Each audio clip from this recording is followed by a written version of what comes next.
नमस्कार दर्शकों, आप देख रहे हैं दूरदर्शन उत्तराखंड। मैं आपके साथ हिमानी बिस्ट। दर्शकों, महिला सशक्तिकरण एवं बाल विकास के द्वारा केंद्र व राज्य सरकार का उद्देश्य महिला के अधिकारों का संरक्षण करना, उनके साथ हो रही घरेलू हिंसा, भेदभाव, यौन उत्पीड़न जैसी घटनाओं के प्रति उन्हें जागरूक करना व सशक्त बनाने के साथ साथ उनकी सुरक्षा करना भी है।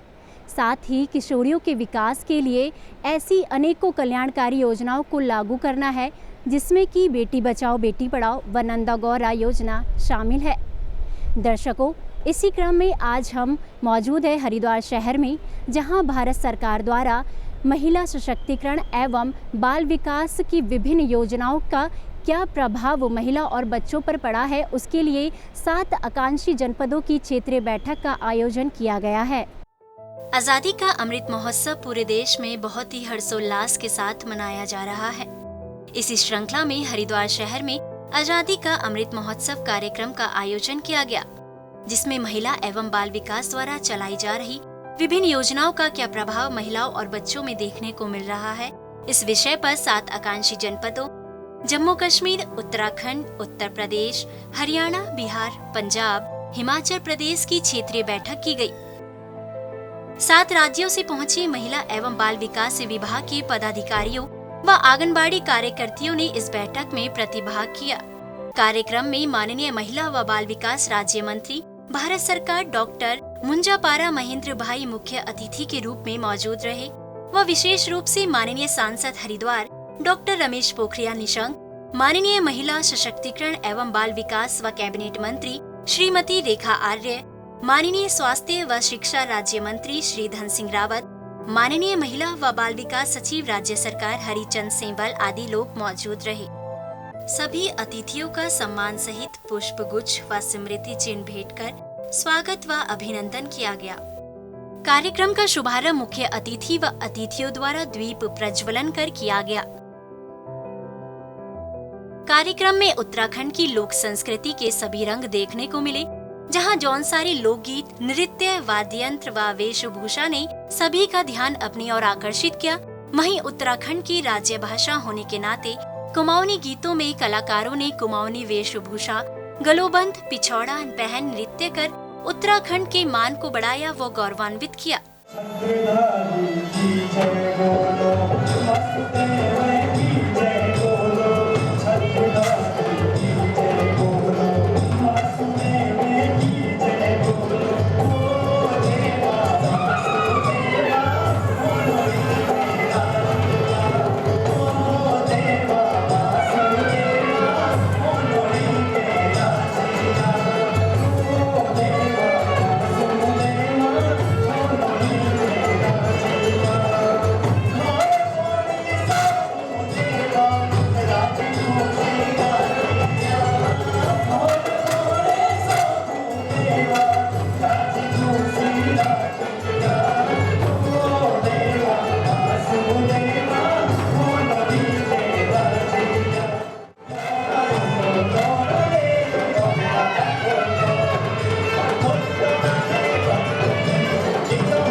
कार्यक्रम में गढ़वाली कलाकारों द्वारा नंदा देवी राजजात यात्रा मुख्य आकर्षण का केंद्र रही।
हरिचंद सेमवाल जी ने कार्यक्रम में आए हुए सभी माननीय अतिथियों व राज्यों के प्रतिभागियों का धन्यवाद व अभिनंदन किया। माननीय महिला व बाल विकास सचिव भारत सरकार इंद्रिवर पांडे ने अपने भाषण के दौरान संपूर्ण आंगनवाड़ी कार्यकर्तियों के कार्यों की सराहना करते हुए कोरोना काल में वैक्सीनेशन के लिए दिए गए उनके महत्वपूर्ण योगदान के लिए उनका धन्यवाद किया। आंगनबाड़ी सेंटर्स में पर्टिकुलरली हम तो ये कहेंगे बहुत अच्छा काम किया है। कोरोना के टाइम में भी जबकि सब लोग हमारे घर के घर में बंद थे, मैं आभार व्यक्त करना चाहूँगा आंगनबाड़ी वर्कर्स का, आंगनबाड़ी सहायिकाओं का, जिन्होंने इस कठिन समय में घर घर जाके टीम प्रोसेस में सप्लाई किया है। महिला व बाल विकास राज्य मंत्री रेखा आर्य ने महिलाओं व बच्चों के विकास के लिए बनने वाली योजनाओं को बताया। उन्होंने केंद्र व राज्य सरकार का धन्यवाद किया कि उन्होंने कुपोषण मुक्त उत्तराखंड के अभियान को सफल बनाया। वर्तमान में एकीकृत बाल विकास योजना में आंगनबाड़ी केंद्रों में पंजीकृत बच्चों को अनुपूरक पोषाहार, स्कूल पर शिक्षा, स्वास्थ्य जांच, पोषण एवं स्वास्थ्य शिक्षा, टीकाकरण तथा संदर्भ 6 सेवाएं केंद्र एवं राज्य पोषित योजनाओं द्वारा सुनिश्चित करवाई जा रही है। वित्तीय वर्ष 2021-22 में राज्य के समस्त आंगनबाड़ी केंद्रों में पोषाहार हेतु कुल 9,32,660 पंजीकृत के सापेक्ष 8,21,417 लाभार्थी लाभान्वित हो चुके हैं। उत्तराखंड महिला समेकित विकास योजना के अंतर्गत जो हमारे सेल्फ हेल्प ग्रुप हैं उनके लिए लगभग 86 विकास खंडों में 77 परियोजनाओं को हमने 2,125 स्वयं सहायता समूह एवं 56,246 महिला को इससे हम लाभान्वित कर चुके हैं। मुख्यमंत्री महिला सतत आजीविका योजना 3,166 महिलाएं अभी तक इससे लाभ ले चुकी है। भारत सरकार जिस प्रकार से एस्पिरेशनल डिस्ट्रिक्ट के लिए महिला सशक्तिकरण बाल विकास विभाग से जो सहयोग या जो हमारी भूमिका है हम उसको 100% निर्वहन करेंगे। जैसे जैसे आपके दिशा निर्देश होंगे माननीय मंत्री जी के उसका अनुपालन होगा। निश्चित रूप से ये एस्पिरेशनल डिस्ट्रिक्ट जिस भाव के साथ बनाए गए हैं कि यहाँ पर जल्दी भी और जो बेसिक जो हम कह सकते हैं विकसित जनपदों में ये डेवलप हो सके उस रूप में जो है उस दिशा में WCD जो काम कर सकता होगा, जो मार्गदर्शन होगा, निश्चित रूप से उसको हम लोग इम्प्लीमेंट करेंगे। राज्य के स्वास्थ्य व शिक्षा मंत्री धन सिंह रावत ने भारत सरकार द्वारा लागू की गई नई शिक्षा नीति में कुछ महत्वपूर्ण बिंदुओं को शामिल करने को कहा। हम चाहते हैं कि बाल वाटिका जो हमारी संचालित हो वो अब आंगनबाड़ी से जो है वो स्कूलों में जाना और लगभग 5,000 स्कूल और आंगनबाड़ी इकट्ठे, बाकी जो 15,000 आंगनबाड़ी है वो स्कूलों से अलग। तो हमको धीरे धीरे उनको स्कूलों में आना, तो जो 5 से लेकर 6 वर्ग के बच्चे हैं बाल वाटिकाओं में उनको भारत सरकार से नोटिफिकेशन करना है भारत सरकार ने कि इनको जो है अब स्कूलों में जो है ले जाना है। तो अगर ये जल्दी हो जाएगा तो देश का पहला राज्य उत्तराखंड है जो कि जुलाई में NEP को लागू करने जा रहा है। तो मुझे लगता है हो जाएगा तो जल्दी काम हमारा चलेगा। दूसरा, कुछ आंगनबाड़ी केंद्रों के भवन की स्थिति बहुत खराब, बहुत जर्जर स्थिति में, वहाँ आंगनबाड़ी कक्षाओं हेतु अतिरिक्त कक्ष की हमको आवश्यकता पड़ेगी। तो कुछ पैसा भारत सरकार दे देंगे और कुछ हम राज्य सरकार से ले लेंगे, तो मुझे लगता है कि उनकी स्थिति काफ़ी अच्छी हो जाएगी। तीसरा मेरा निवेदन यह है कि जो महिला सशक्तिकरण बाल विकास विभाग उत्तराखंड सरकार और शिक्षा विभाग, ये दोनों जो है जल्दी मिलके एक आप भारत सरकार से नोटिफिकेशन कर देंगे सभी राज्यों, ये खाली उत्तराखंड की बात है। तो मुझे लगता है कि नई शिक्षा नीति लागू करने में हमको ज़्यादा सहूलियत हो जाएगी। माननीय सांसद हरिद्वार रमेश पोखरियाल निशंक ने अपने संबोधन में एक स्वस्थ माँ और बच्चे को सुरक्षित परिवार के साथ सुरक्षित राष्ट्र का जरिया भी बताया। जो बच्चा है वो बच्चा इस देश की पूंजी है। बच्चा और माँ, ये बच्चा और माँ यदि दोनों सुरक्षित हो जाएंगे तो परिवार सुरक्षित हो जाएगा, परिवार सुरक्षित होगा तो राष्ट्र सुरक्षित हो जाएगा। ये पहली कड़ी है, बच्चा और माँ, इन दोनों पर ही केंद्रित करके हमारे देश के यशस्वी प्रधानमंत्री ने तमाम और तमाम योजनाओं को किया।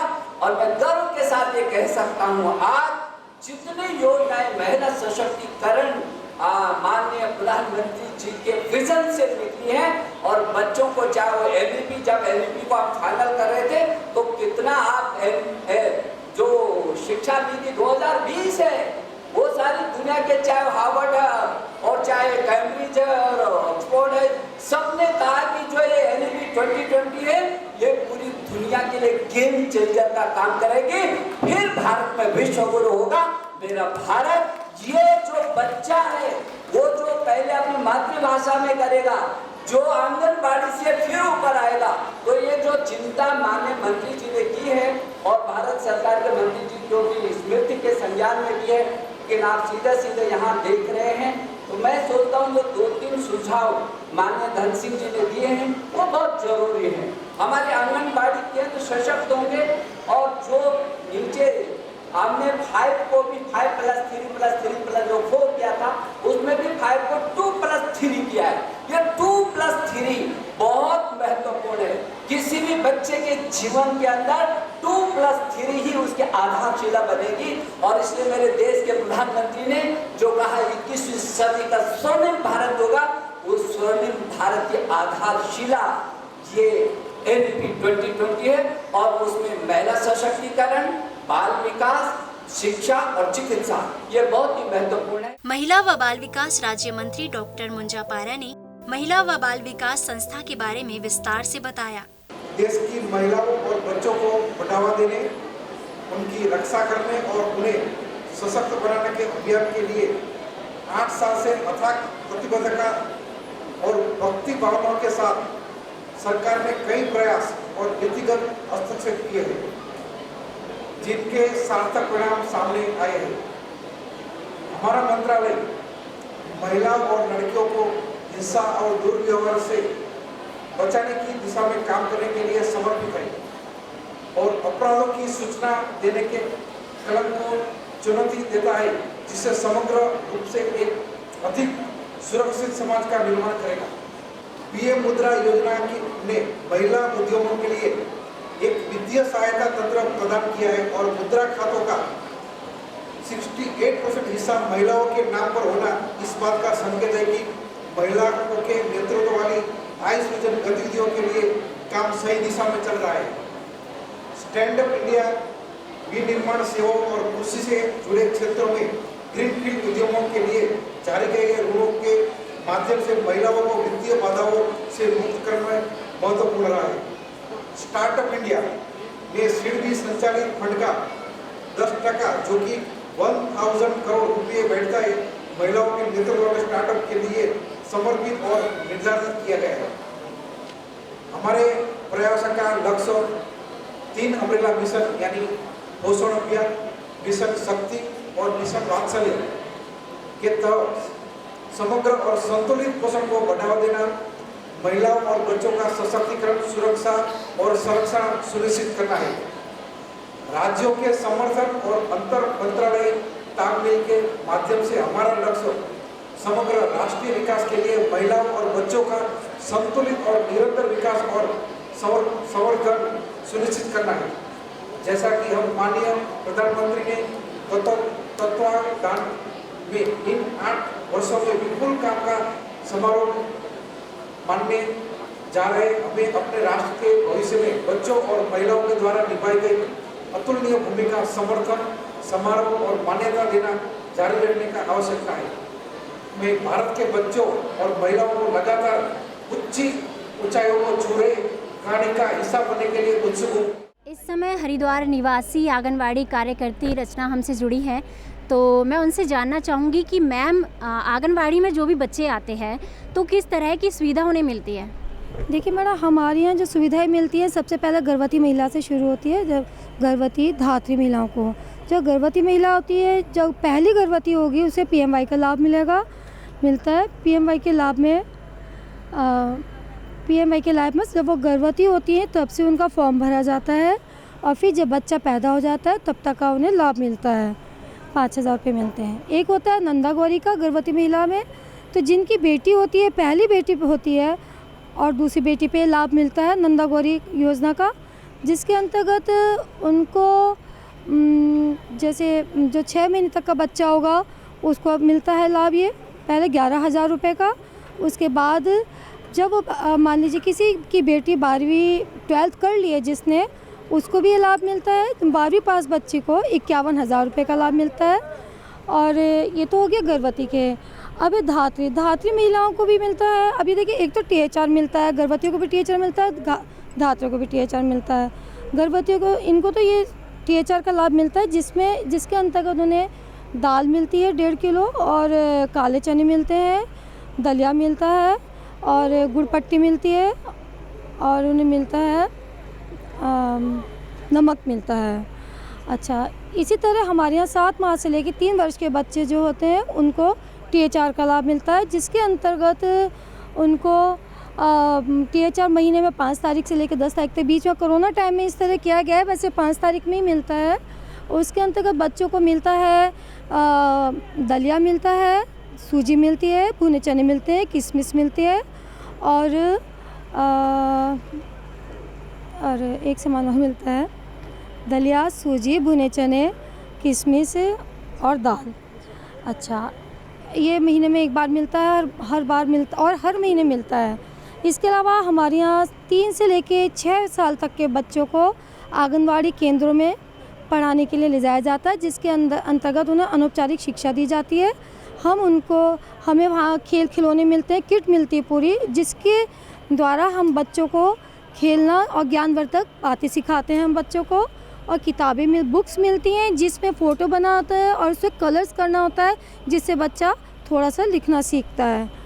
और उनको भी अभी कोरोना टाइम में THR मिला था, लेकिन अब उनको जब से ये ख़त्म हुआ है, केंद्र खुल गए हैं, उनको वहीं हम नाश्ता खाना देते हैं बच्चों को। और फिर उनकी ज्ञानवर्धक एक एक्टिविटीज़ आती हैं हमारे उसमें, हम उन एक्टिविटीज़ को उनके परिवार जो फैमिलीज़ होती हैं उनको हम उनके मोबाइल के थ्रू हम उन्हें एक्टिविटीज़ भेजते हैं और उन्हें कहते हैं हम कि इन एक्टिविटीज़ को आप बच्चों को घर में कराइए ताकि बच्चों का ज्ञान बढ़े। और इस तरह हमारे आंगनवाड़ी केंद्र का काम होता है। आंगनवाड़ी में जो बच्चे हैं उनके लिए किस तरह की सुविधा है या कौन सी ऐसी योजना है जिसका वो लाभ उठा रहे हैं? हमारे यहाँ मैडम आंगनवाड़ी में 3 से 6 वर्ष के बच्चे पंजीकृत होते हैं, उनको हम केंद्र पर खाना पकाकर खिलाते हैं। ये योजना हमारी माननीय मंत्री जी ने, क्या हमारी केंद्र सरकार की योजना है ये तो। और हमारे यहाँ नंदा गौरा योजना है, जो 12th लड़कियाँ करती हैं, उत्तीर्ण हो जाती हैं, उन्हें आगे की पढ़ाई के लिए 51,000 की धनराशि दी जाती है। प्लस जो हमारी छोटी बालिका हैं 0 से 6 माह की, उनको 11,000 की धनराशि हमारी राज्य मंत्री द्वारा दी जाती है। जिसका 6,000 तक आय का प्रमाण पत्र होता है उनको हमारा नंदा गौरा का लाभ मिलता है मैडम। और जो हमारा THR योजना, ये तो हमारी 0 से 3 वर्ष तक की योजना है। इनको सभी को दाल, दलिया, सूजी, चना, ये सब घर घर पहुंचाया जाता है। आंगनवाड़ी कार्यकर्ता अपने सेंटरों से भी वितरित करती हैं। सभी योजनाएं हमारी आंगनवाड़ी कार्यकर्ता द्वारा संचालित की जा रही है। गर्भवती महिलाओं को यही THR टेक होम राशन दिया जाता है, उनको भी। हाँ जी, उन्हीं के लिए भी ये योजनाएं हैं। प्लस जितने भी एनीमिक किए हैं उनके लिए अलग से भी हमारी सरकार कर रही है। जैसे आजकल बाल प्लास योजना चल रही है हमारे यहाँ, अंडा, केला, दूध, ये सब सेंटरों के जरिए लाभार्थी को लाभ दिया जा रहा है। निश्चित रूप से उनके द्वारा जो योजनाएं और कार्यक्रम चलाए जा रहे हैं उनका लाभ महिलाओं एवं बच्चों को मिल रहा है। जैसा कि मैं कुछ योजनाओं का जिक्र करना चाहूँगा कि मुख्यमंत्री, हमारे उत्तराखंड सरकार ने मुख्यमंत्री वात्सल्य योजना लॉन्च की है, और जिसमें जो कोरोना में जो जिनके माता पिता एक्सपायर हुए हैं उनका पूरा खर्च, शिक्षा का खर्च, उनके भविष्य का जो खर्च है वो उत्तराखंड सरकार ने उठाया है। यह बहुत लाभकारी योजना साबित हो रही है उन बच्चों के लिए जिन्होंने अपने माँ बाप कोरोना में खोए हैं। उसके अलावा नंदा देवी गौरा देवी योजना, जिसमें बालिका के जन्म से लेके और जब वो 12वीं पास करती है उनको 2 या 3 किस्तों में पैसा मिलता है। वह भी बच्चों के, बालिकाओं के उत्थान के लिए एक बहुत अच्छी स्कीम है। और आंगनवाड़ी केंद्रों के माध्यम से बहुत सारी योजनाएं चल रही हैं, जिनमें कि कुकड़ फूड योजना, टेक होम राशन, और बच्चों के जो कुपोषित बच्चे और अति कुपोषित बच्चे हैं उनके लिए भी बहुत सारी स्कीमें चल रही हैं, और किशोरी बालिकाओं के लिए भी बहुत सारी स्कीमें चल रही हैं। और बेटी बचाओ बेटी पढ़ाओ का जो नारा भारत सरकार ने दिया है उस पर निश्चित रूप से अमल हो रहा है, और उसका परिवर्तन भी दिख रहा है, और उसका लाभ भी महिलाओं एवं बच्चों को मिल रहा है।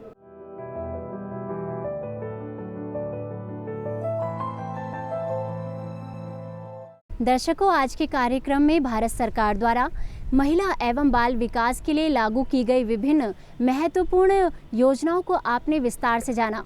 आशा करती हूँ कि इनमें से किसी न किसी योजना का आप भी लाभ उठा रहे होंगे। फिलहाल आज के कार्यक्रम को यहीं समाप्त करते हैं। अब मुझे दीजिए इजाज़त। नमस्कार।